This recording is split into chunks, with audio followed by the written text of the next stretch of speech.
வாழ்வுக்கு மூன்றெழுத்து, வாழ்வுக்கு அடிப்படையாம் அன்புக்கு மூன்றெழுத்து, அன்புக்கு துடிக்கும் அறிவுக்கு மூன்றெழுத்து, அறிவார்ந்தோர் இடையில் வரும் காதல் மூன்றெழுத்து, காதலர்கள் போற்றும் கடும் வீரம் மூன்றெழுத்து, வீரம் விளைவிக்கும் களம் மூன்றெழுத்து, களத்திலே காணும் வெற்றி மூன்றெழுத்து, வெற்றிக்கு வித்திடும் அருமைமிகு அண்ணா மூன்றெழுத்து மூன்றெழுத்து மூன்றெழுத்து சொல்லி பேரறிஞர் அண்ணா அவர்களையும் முத்தமிழறிஞர் டாக்டர் கலைஞர் அவர்களையும் நினைவு கூறி இந்த கூட்டத்தை தொடங்க நான் விரும்புகின்றேன்.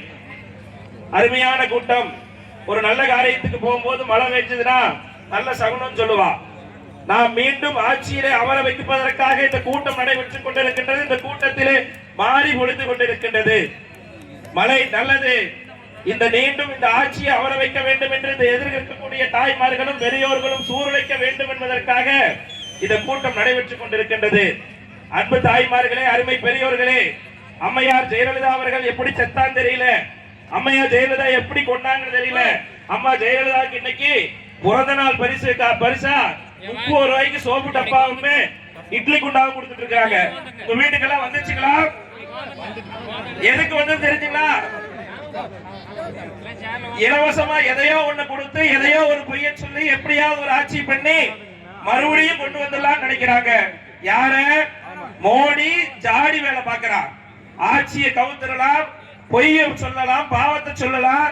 திமுக ஆட்சி வந்தா மழை பெய்யாது, திமுக ஆட்சிக்கு வந்தா கோயில் அடிச்சு போடுவா, திமுக ஆட்சிக்கு வந்தா இந்த ஜாதி பொழைக்கிற கூட மாட்டான்னு 100 வருஷமா பொய்ய பேசி ஏதாவது ஒரு வழியே இந்த இயக்கத்தை அழிக்க வேண்டும் என்று நினைத்தார்கள். ஆனால் ராசி இல்லாத முதல்வர் என்று சொன்ன நம் தமிழ்நாட்டின் முதல்வர் உலகத்தையே ஆளுவதற்கு அச்சாரமிட்டுக் கொண்டிருக்கின்றார். அந்த காலத்துலதான் ஐநா சபை வரைக்கும் பேசுவாங்க.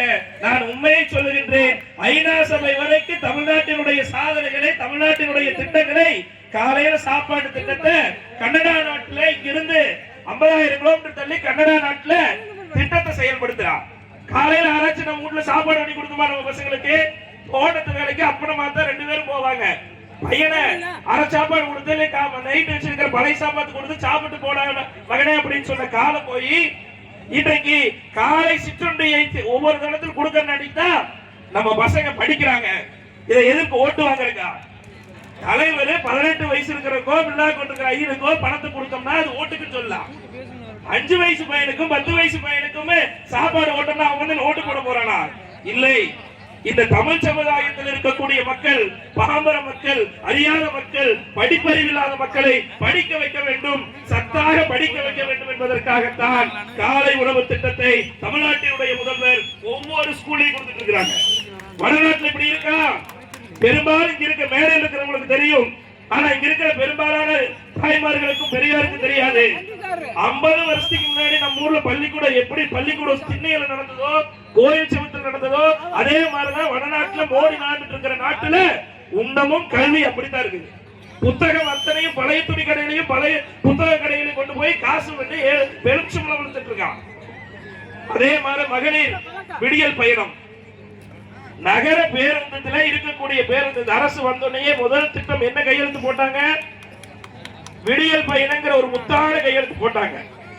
இங்க இன்னைக்கு எருக்காம்பட்டியில இருந்து குண்டடம் போய் தோட்டத்து வேலைக்கு போலாம், இல்ல ஒரு கடையில ஒரு பேக்கரியில் போய் வேலை செய்யலாம். மாண்புமிகு அமைச்சர் பெருமக்கள் எல்லாம் இன்னும் 2 நிமிடத்தில் வந்து விடுவார்கள். ஆங்காங்க இருக்கக்கூடியவர்கள் ஒரு 5 நிமிஷம் வந்து உட்கார்ந்து மழை ஒன்றும் பண்ணாது. அங்கங்க நின்றுக்கிறவங்க இருக்கையில் அமருமாறு கேட்டுக்கொள்கின்றோம். அமைச்சர் வந்துட்டாங்க, அங்க இருக்கையில் வந்து அமருமாறு கேட்டுக்கொள்கின்றோம்.